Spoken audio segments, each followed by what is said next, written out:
During this video, we are going to review the 4 quantum numbers and we are going to explain how to calculate them for the differential electron or for any specific electron.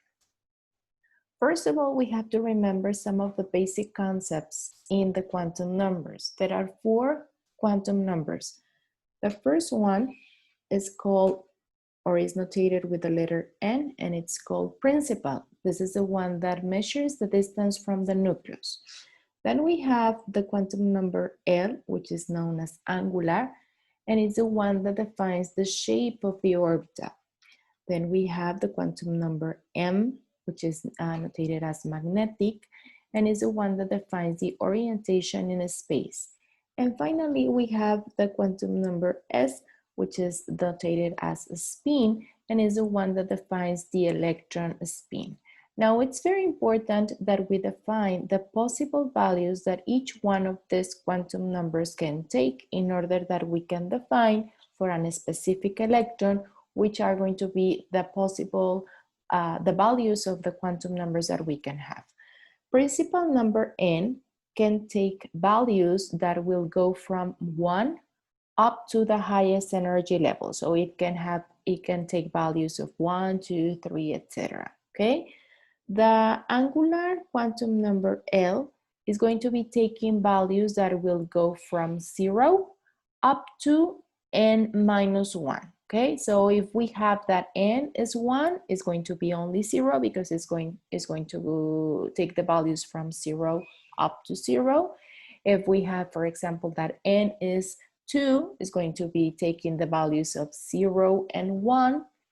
And if we have, for example, that n is 3, it will take the values from 0, 1, and 2. Okay, so L will take the values from 0, starting from 0 up to n minus 1. Okay, so we have to determine first which is the value of n in order that we can define the value that L will take.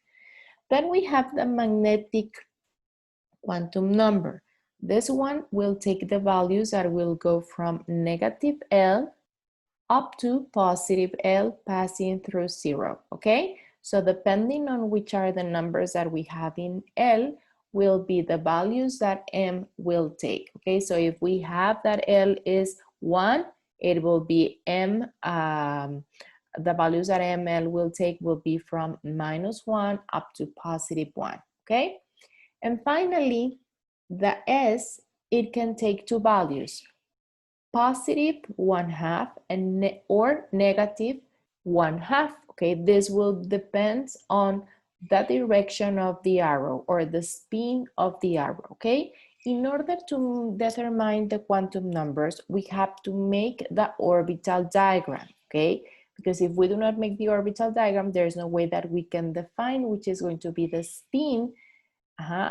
Which is going to be the direction of the spin in order to determine if it is positive or negative. Okay, so let's make an example in order that this it's clear for you. We have nitrogen. We know that nitrogen, its atomic number is 7. The Z is 7. Okay, so if they tell us to determine the quantum numbers for the differential electron or for any specific electron of the ones that we have in the electron configuration, first of all, or the steps that we have to follow is first we have to make the electronic or electron configuration. Okay, so let's make it. We have that since the atomic number is 7, the electronic configuration or electron configuration is 1s2, 2s2, okay, and 2p3. Remember that the sum of the exponents has to be the same as the atomic number, okay? That's why if we add 3 plus 2 plus 2, we get the 7 that we have, okay? This is like the fundamentals for the electron configuration, okay? After that, what we have to make is we have to make the orbital diagram. Orbital diagrams are the representation of the electrons that we have in the electronic configuration, okay? The way to do it is we have to remember how many, which is a maximum amount of electrons that we can hold in each one of the sublevels, okay? We know that for sublevel S, we have a maximum amount of 2. So if we make an orbital diagram, it will be represented with one box with 2 arrows, one facing up and one facing down. If we have sublevel P that has a maximum amount of 6 electrons, it means that I will represent it with 3 boxes, each one of them with 2 arrows, okay? Okay, and for D, in case that we have D, we have 10 electrons in them as a maximum amount of electrons, so it will be represented by 5 boxes, each one of them with 2 arrows. Remember that when we are building orbital diagrams, okay, especially for sublevels P and D, we have first to complete all the arrows facing up and then all the arrows facing down as soon as we are filling the electrons. Okay, so let's make the electron configuration for nitrogen. Okay, so we have that in the first sublevel of energy and sublevel, we have 1 and we have 2 electrons. Okay, then we have 2s2, which will be this, and then we have 2p3, so we have the boxes for P, each one of them with 1 electron, okay? So this one is for 1s, this one for 2s, and these 3 boxes are for 2p, okay? Remember that when we, once again, when we are filling the arrows, first we complete all the boxes with the arrows facing up, especially for P and D, which are the ones that have more than 1 box, and then we start completing all the arrows facing down. So for example, if we have oxygen, which is 2P4, okay, we will complete first the 3 boxes of P with the 3 arrows, and then we will start filling with the arrows facing down, okay? Okay, once that we have the orbital diagram, okay, let's pretend that they tell us that we want to know specific the quantum numbers for the electron that it's pointed out with a red arrow, okay? They can tell you or they can ask you for the quantum numbers of any of the electrons that we have in the electronic configuration. All of them will have a different or will have different quantum numbers. Normally, they will ask you for the quantum numbers for the differential electron. The differential electron is, as the name says, the one that makes the difference. So it will be the last one, the last one that we wrote. In this case, for example, for nitrogen, the differential electron is the one that we wrote in here. Okay, let me point it out with blue. Okay, this is the differential electron because it's the last one that we wrote. But for this example in specific, they are asking us to determine the quantum numbers for the specific electron that we have pointed by the arrow. Okay, so what do we have to do? We have to determine which are the values of for N, for L, for M, and for S. Okay, so first of all, we have to write the values for N, okay? It says that N will take the values of the energy levels, okay? So in this case, this electron, the one that we are pointing out with this arrow, in which energy level is, it's in level 1, okay? So N will be taking the value of 1. If we had, or they ask us for the differential electron, or for example, this electron, okay, the N will be 2, okay? Depending on which is the electron that we are interested in, it will be the level of energy that we have, okay? So for this example in particular, we are going to be having the N equals 1 because this electron is in level 1, okay? Now what happens with L? Okay, L will take the values that will go from 0 up to n minus 1. Okay, so it will be from 0 up to the value that has taken n, which is 1 minus 1. So this 1 minus 1, we know that it's going to be 0. So L for this example, or for this problem in particular, will be 0, okay? Because it goes from 0 to 0, okay? So this will be n equals 1, L equals 0.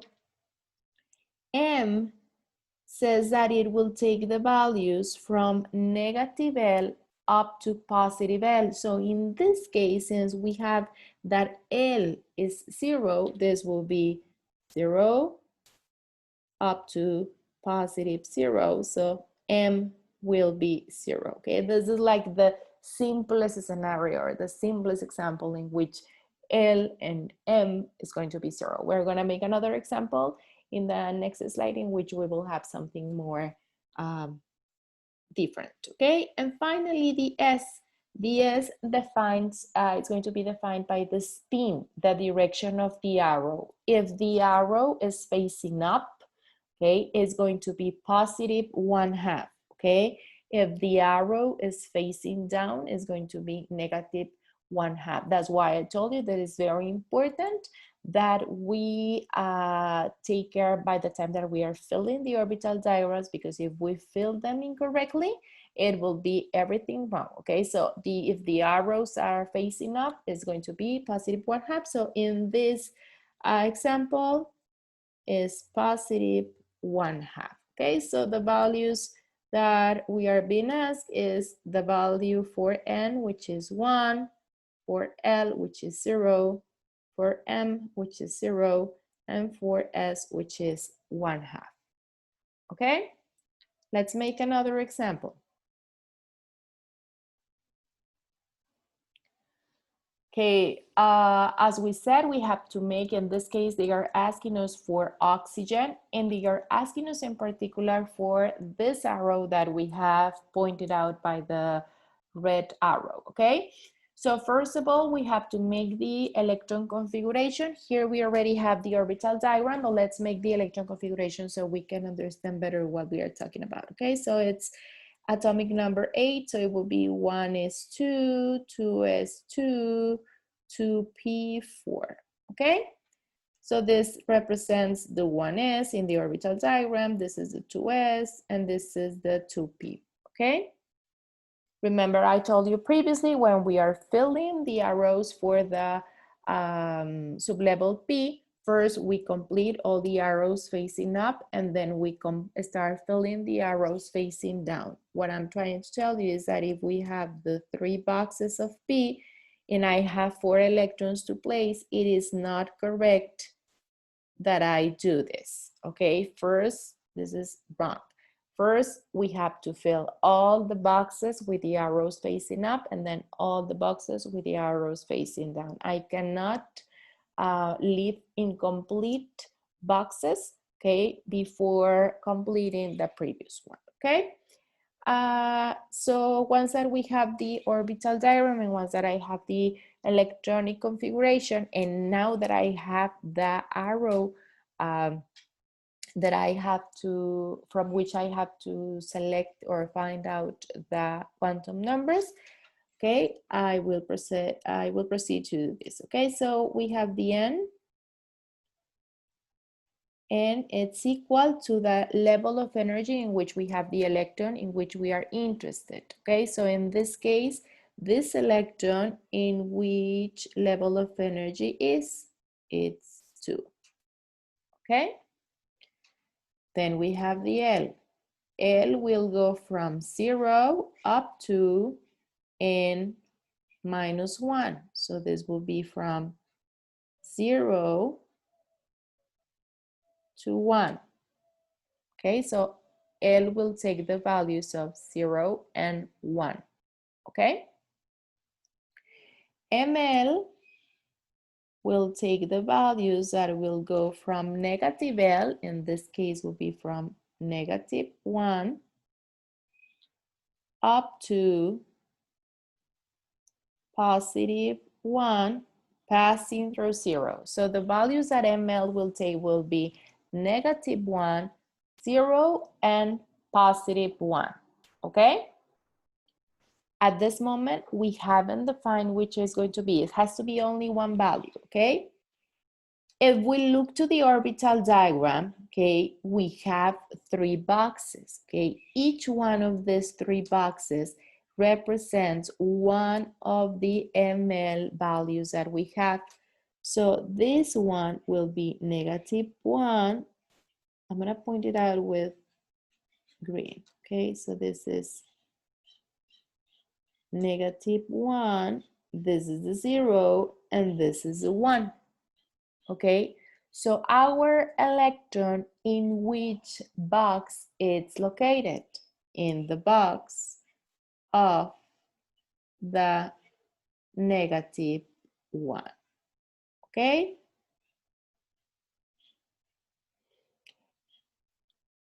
If they ask us for another electron, it could be ML equal to 0, or it could be equal to 1, depending on the electron that we are being asked, okay? And finally, the spin, okay, we have to define the direction of the arrow that we are interested in. In this case, we are interested in the arrow that it's facing down. So the S will be -1/2. Remember that the S will be positive if it is going up, and it will be negative if it is going down.